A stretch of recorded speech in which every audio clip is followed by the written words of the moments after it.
지역의 이슈를 살펴보는 헬로 이슈 토크입니다. 전동 킥보드, 편리하게 아무 때나 이용할 수 있어 많은 분들이 찾는데요. 그런데 킥보드 이용이 늘면서 법률 위반뿐만 아니라 큰 사고로 이어질 가능성이 높아 사회적 문제로 자리 잡고 있습니다.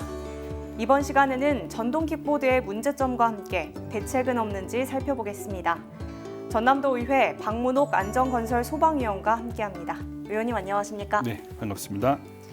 네, 의원님 자세한 이야기 나눠보기 앞서 먼저 이 전동 킥보드가 포함된 개인형 이동 장치가 무엇인지부터 설명 부탁드립니다. 네, 우리가 보통 이제 PM이라는 이름으로 부르는데요. 개인용 이동 장치를 이제 일컫습니다. 네. 개인용 이동 장치는 세 종류가 있는데요. 전동 킥보드, 그리고 두 번째는 전동 이륜 평행차, 그리고 세 번째는 원동기의 힘으로 달릴 수 있는 전기 자전거를 일컫습니다. 쉽게 말하면은 인위적으로 사람이 힘을 가해서 움직이는 것이 아니라 모터와 배터리를 통해서 움직일 수 있는 것을 우리가 이제 그 통칭해서 말하고 있습니다. 네. 전기 자전거의 경우는 또 두 종류로 나눠요. 모터 힘으로 움직이는 이제 스로틀 방식, 그리고 사람이 페달을 밟아서 자전거를 움직이게 만드는 이제 PAS 방식. 이 두 가지를 같이 혼용해서 나온 제품들도 많이 길에서 보이는데요. 이것도 네. 개인형 이동 장치에 속합니다. 그리고 기계에 대한 규정이 있습니다. 기계에 대한 규정이 어떠냐면은 시속 25km 이상을 넘지 말아야 된다. 그리고 무게는 30kg이 넘어서는 안 된다. 그리고 세 번째는 전기용품 및 생활용품 안전관리법에 따라 안전 확인에 신고가 된 그러한 제품들을 일컫는다고 보시면 되겠습니다. 이렇게 개인형 이동 장치에 대해서 설명을 해주셨는데 이 개인형 이동 장치를 아무나 이용할 수는 없는 거잖아요. 법률상 정해진 이용 가능 대상을 명확하게 알려주시면 좋을 것 같습니다. 네, 함께 법에 대해서도 관련 법도 제가 좀 설명을 드리겠습니다. 네.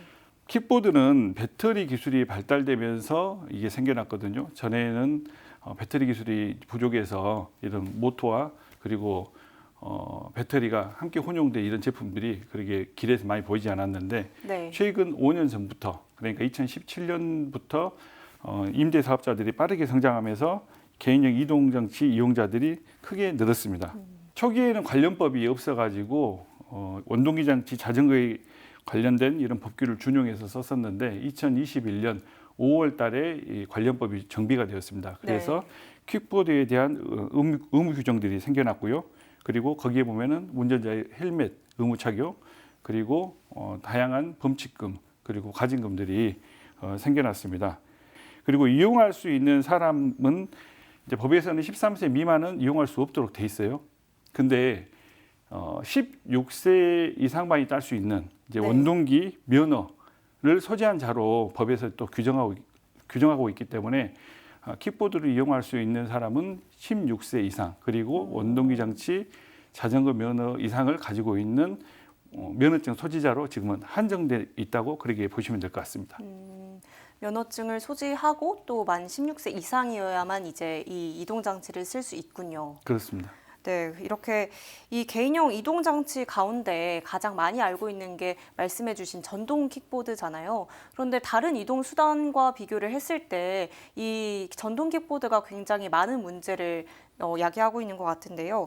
말씀해주신 내용들이 법으로 정해져 있음에도 불구하고 뭐 위반하는 사례들, 헬멧을 안 쓰거나 이런 사례들이 밖에 나가서 쉽게 볼 수 있잖아요.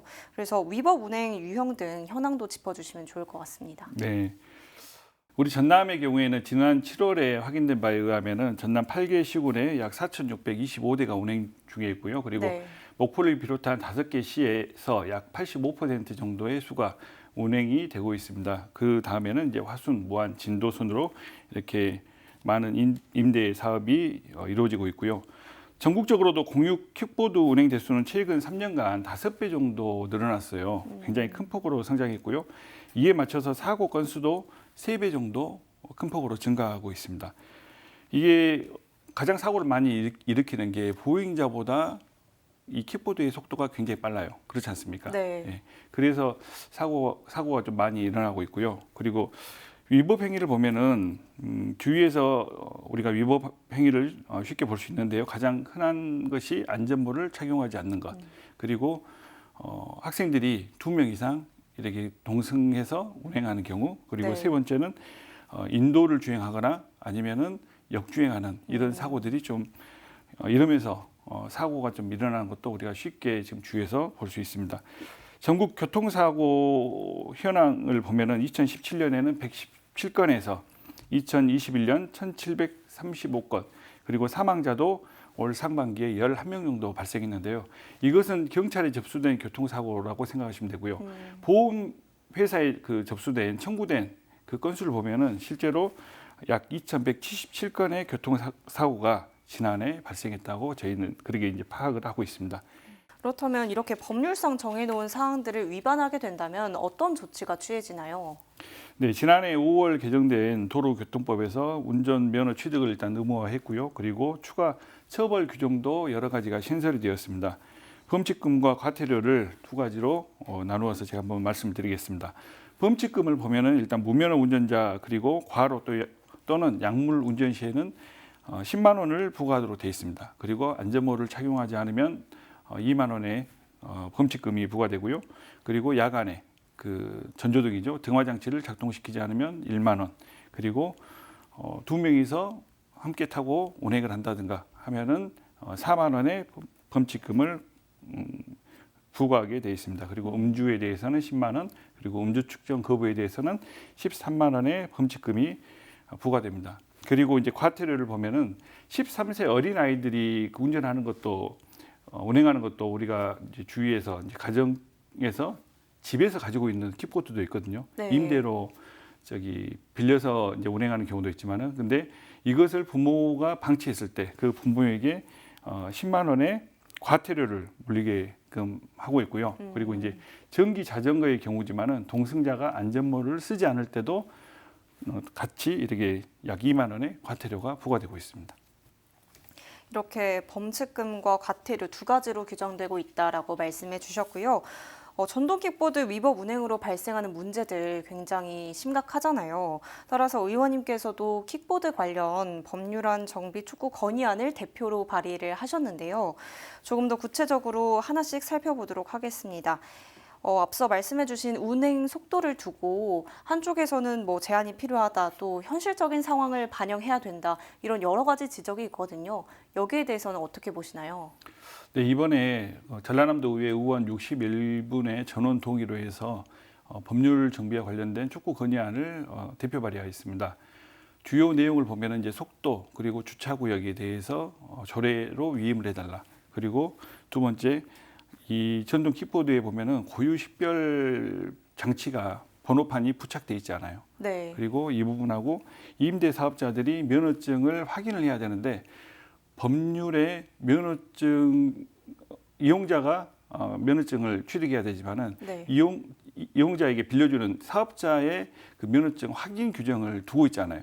그래서 이 부분에 대해서 굉장히 많은 피해를 우리가 또 주위에서 많이 볼 수 있고, 그리고 법이 이런 내용들을 규정하고 있지 않기 때문에 유명무실하다는 그런 비판도 많이 있거든요. 네. 속도 같은 경우에는 25km 이하로 운행을 하도록 되어 있어요. 근데 25km 이하로 운행한다 하더라도 이 자체가 굉장히 빠릅니다. 보행자의 보통 속도가 시속 4km. 그렇지 않습니까? 네. 4에서 5km인데 25km의 속도로 킥보드 무게 30kg 그리고 위에 이용자의 몸무게 플러스 속도가 더해지면은 네. 이게 보행자하고 부딪혔을 때 엄청난 충격으로 그 이용자도 마찬가지지만은 보행자도 부상을 입을 수밖에 없습니다. 네. 그리고 어린이 보호 구역에 대한 어떤 속도 제한이라든지 아니면은 야간에 대한 속도 제한이 분명히 좀 약간 구분돼서 시행이 돼야 된다. 그런데 법에서는 단순히 25km만 명시해놨는데 이것은 지역의 사정 그리고 어떤 현장의 사정을 반영하지 못하기 때문에 저희가 이 부분에 대해서 조례로 좀 위임을 해달라. 그러게 이제 좀 촉구를 했고요. 그리고 주차구역과 관련해서는 지금 이제 관공서라든가 이제 일부 공원 지역 이런 데는 주차를 못하게끔 돼 있어요. 네. 근데 이렇게 하다 보니까는 이런 몇 군데 빼놓고는 아무 곳에나 이용자들이 주차를 하고 내버려두고 이런 좀 잘못된 어떤 사용을 하고 있는 그런 네. 모습들을 굉장히 많이 볼 수 있습니다. 아무 곳에나 놓기 때문에 사람들이 걸어가다가 야간에 걸어가다 다칠 수도 있고, 그래서 이 내용도 어떻게 보면은 버스 정류장이든 아니면은 택시 정류장 아니면은 뭐 아파트 인근, 주택 인근의 어떤 편의점 이런 어떤 특정 위치를 정해가지고 지자체에서 정할 수 있도록 해달라. 네. 그래서 이 부분도 조례로 위임을 했으면 좋겠다. 그리고 이제 세 번째 고유식별 번호는 사람이 그 어떤 자기의 내가 누군지 노출이 안 되면은 그러잖아요. 네. 어떤 잘못을 어떻게 보면 쉽게 할 수 있는 그런 우려가 있거든요. 익명성이 기대서 불법 운전, 그러니까 인도로 주행한다거나 아니면 불법 유턴을 한다거나 이런 부분이 사라지게끔 우리 킥보드 장치에 이제 손잡이 밑에 보면 대가 있는데 이런 곳에 한 20cm 정도, 이게 둘레가 20cm 정도 나오니까 거기에 고유 번호를 거기에 넣어 놓으면은 사람들이 익명성이 기는 어떤 불법 운전이 좀 줄어들지 않을까. 네. 그래서 이 부분은 제 의견이 아니라 여러 전문가들이 그 이야기를 계속합니다. 이게 꼭 있어야 된다. 네. 그리고 조금 전에 말씀드린 속도, 주차구역 문제 이 부분도 좀 계속 이야기가 나오고 있고요. 그리고 임대 사업자에 대한 면허증 의무 확인. 혹시 이용해 보셨습니까, 킥보드? 네. 예. 거기 보면은 면허증을 등록하게는 돼 있는데, 그러죠 처음에. 네. 근데 아무 사진이나 넣어도 운행할 수 있어요. 이게 예, 다른 사진을 넣어도 이게 면허증으로 특별한 확인 절차가 없기 때문에 네. 이걸 면허증으로 간주하고 그 다음부터는 탈 수 있게끔 되는 그런 일부 기계가 있거든요. 네. 그래서 이런 부분에 대해서 명확하게 임대 사업자가 이게 진짜 면허증인지 그리고 휴대폰과 우리가 연계해서 써야 되잖아요. 네. 그래서 휴대폰과 실질적으로 사용자가 맞는지 이런 것들은 조금만 그 비용을 들이면은 그 가능하다고 이제 업체 관계자들도 이야기를 저희한테 좀 해준 부분이 있어요. 그래서 적은 비용으로 이렇게 할 수 있으면은 이제 이런 부분에 대해서 의무적인 내용을 같이 함께 명시를 했으면 좋겠다. 예, 그런 생각을 갖고 있습니다. 이 속도부터 주차 구역 그리고 면허증 확인까지 이러한 부분에 있어서 법률을 정비해야 된다라는 내용이 담겨 있는 것 같고요. 이제 임대 사업자와 관계 기관과 함께 간담회를 개최했다라고 알고 있거든요. 조금 전 이야기하신 내용들에 대해서 그분들은 어떤 입장이었고 또 거기에서는 어떤 이야기들이 오갔는지 들려주실 수 있을까요? 전남에는 약 7개 업체가 지금 이제 사업을 하고 있는 걸로 확인이 되고 있습니다. 이제 저희가 간담회를 한 회사는 가장 많은 비중을 차지하는 3개 회사하고 했고요. 다른 곳도 이제 그 참여 의사를 타진했는데 다른 데서는 참여하지 않았습니다. 그래서 3개 회사와 이제 전라남도 관계자분들 그리고 교육청, 뭐 자치경찰위원회 관계자들이 모여가지고 어떻게 하면 안전하게 탈 수 있을 것인가. 그래서 논의를 했는데 이분들도 좀 공감을 해주는 부분이 조금 전에 말씀드린 그 4가지에 대해서 좀 상당히 많이 공감을 하셨어요. 근데 네. 속도 같은 경우에는 이제 기계적인 문제 때문에 25km에서 20km까지 내리는 것은 자기들도 동의한다 이렇게 얘기를 했고요. 그리고 주차구역 부분에 대해서도 함께 좀 고민을 해보자라는 좀 이야기가 있었습니다. 그리고 고유식별 번호라든지 이것은 지금 현재 국회에 계류 중인 법이 3건이 있습니다. 근데 거기에 그 계류 중인 법안에 이 고유식별 번호판에 관련된 내용이 또 들어가 있거든요. 네. 이게 혹시 연말에 이제 국정감사 끝나고 나면은 통과가 된다면은 이 부분은 잘하면 시행될 것 같고요. 네. 이게 시행되면은 사업자들도 이제 봤을 때 어느 한 회사만 하기는 좀 그러고 모든 회사가 같이 하면은 자기들도 충분히 안전한 뭐 도로 교통 환경을 위해서 이런 부분에 대해서는 적극적으로 하겠다라는 이야기를 했고요. 면허증 같은 경우에는 지금 실질적인 분위기가 그렇습니다. 아이들이 많이 타잖아요. 네. 그러죠. 학생들이 많이 타거든요. 네. 중학생까지는 탈 수가 없어요. 왜냐하면 만 16세가 거의 안 넘습니다. 그런데 고등학생들이 타는데 고등학생들도 그러면 원동기 면허를 이제 소지하고 있느냐 안 하고 있거든요.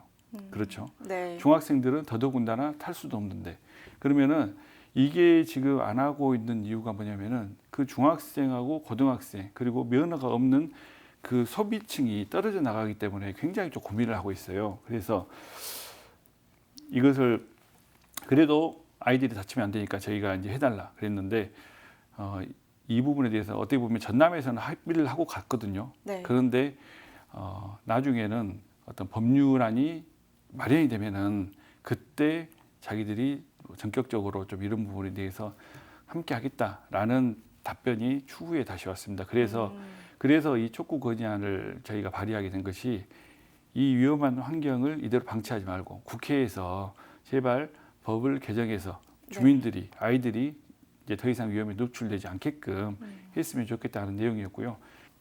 간담회 내용까지 이렇게 살펴봤고요. 또 앞서서 계속해서 얘기를 했던 게 전동 킥보드가 아무데나 방치가 된다는 점이잖아요. 뭐 이렇게 무분별하게 세워둔다면 가끔 도로로 넘어지기도 하고 또 통행에 있어서 굉장히 불편함을 겪을 것 같거든요. 그래서 이 부분을 무단 방치를 내버려 둘 수 없기 때문에 주정차 가이드라인이 있어야 될 것 같은데 여기에 대한 고민은 어떻게 하고 계시나요? 지금 시청자분들께서도 많이 아실 겁니다. 서울이나 이제 대구 같은 경우에는 견인할 수 있는 사업자를 지정해 가지고 이 업체에서 불법 주정차된 킥보드를 다른 곳으로 옮기게끔 하고 그 비용을 업체에 부담하는 방식을 지금 채택을 하고 있어요. 근데 네. 실질적으로 이용자가 놔둔 이 그 킥보드 때문에 임대업자는 굉장히 많은 재정적 손실을 지금 당할 수밖에 없고, 그래서 이 부분에 대한 이제 고민이 많이 있는데, 어떻게 보면은 이 킥보드가 편리하려고 만들어 놓은 건데 이게 지금 무분별하게 방치가 되고 있기 때문에 저희 전라남도도 굉장히 고민이 많습니다. 그래서 업체와 자꾸 이 부분에 대해서 저희도 이제 2번 정도, 이제 한 번은 만나서 한 번은 이제 화상 회의를 통해서 한번 이야기를 해봤습니다. 그래서 아까 이제 말씀드린 것처럼 불법 주정차된 부분을 업체에서 좀 빠르게 이동 주차하는 그 방식을 해달라. 그래서 지금 현재 이제 이 내용은 논의 중이고요. 그리고 아까 말씀드린 것처럼 특정 주차 장소가 정해져야지 이런 문제가 좀 해결될 것 같다라는 좀 그런 생각을 가지고 있습니다. 이렇게 전동 킥보드 등 개인형 이동 장치로 인해서 발생하는 문제를 줄이고 이용자들이 안전하게 이용하려면 어떤 과제가 남아 있다고 보시는지 말씀해 주시죠. 네, 전동 킥보드는 정말 우리 생활에 지금 이제 들어온 지 약 5년 정도밖에 안 되었지만은 굉장히 많은 문제점을 야기시키고 있습니다. 잘만 사용하면은 굉장히 편리한 도구가 될 수 있는데, 이게 지금 현재 어떤 아까 말씀드린 주차 문제, 그리고 보행자와의 충돌로 인한 부상 문제, 사고 문제 등을 많이 이야기하고 있어서 오죽하면은 이게 킥보드가 아니라 뭐 킥보드 플러스 고라니 갑자기 툭 튀어나오고 하니까 그래서 그 킥란이라는 그런 이제 별명까지 우리가 붙일 정도로 정말 애물단지라는 인식을 좀 많이 하고 있는데요. 잘만 활용하면은 이것은 우리가 정말 편리하게 교통수단으로 이용할 수 있는 정말 좋은 수단이 될 거라고 저는 생각하고 있고요. 그러기 위해서는 첫 번째, 이용자들이 정말 그 안전 규칙을 잘 지키는 게 가장 선행돼야 된다. 왜냐하면은 그분들이 이용하면서 다치면은 결국에는 본인의 가장 큰 첫 번째는 본인의 손해거든요. 그래서 이용자들이 안전 수칙을 잘 지키고, 그리고 자전거 도로를 이용하는 것, 그리고 보도에서는 다른 사람을 배려해서 보도를 이용하지 않고 자전거 도로가 없을 때는 우리 법에 명시된 대로 도로의 가장자리를 이용하는 그런 의식 개선이 있어야 된다고 생각하고요. 그리고 그 임대업체에서도 마찬가지입니다. 임대업체에서도 물론 회사는 이윤을 추구하지만은 정말 이 장치가 그 어떤 우리 주민들의 안전을 위협한다면은 이런 부분에 대해서는 어떤 돈보다는 안전을 위해서 좀 방향을 바꿔야 된다. 그리고 지자체는 물론이고 적극적으로 좀 교육 당국도 학생들에게, 주로 학생들이 많이 다치니까요, 학생들에게 이용 가이드 라인에 대해서 좀 잘 설명하고 그런 홍보가 이루어진다면은 좀 더 안전하게 이용할 수 있지 않을까, 그렇게 생각합니다. 말씀해 주신 내용들을 잘 지킨다면 정말 안전한 이동 장치가 될 것 같습니다. 오늘 말씀 여기까지 듣겠습니다. 감사합니다. 네, 지금까지 전동 킥보드와 관련된 이야기 나눠봤습니다. 이용하기엔 편리하지만 여러 문제를 낳고 있어 이슈가 되고 있는데요. 조금 더 깊은 고민을 통해 실질적인 대책이 마련되길 바라봅니다. 지금까지 헬로 이슈 토크였습니다.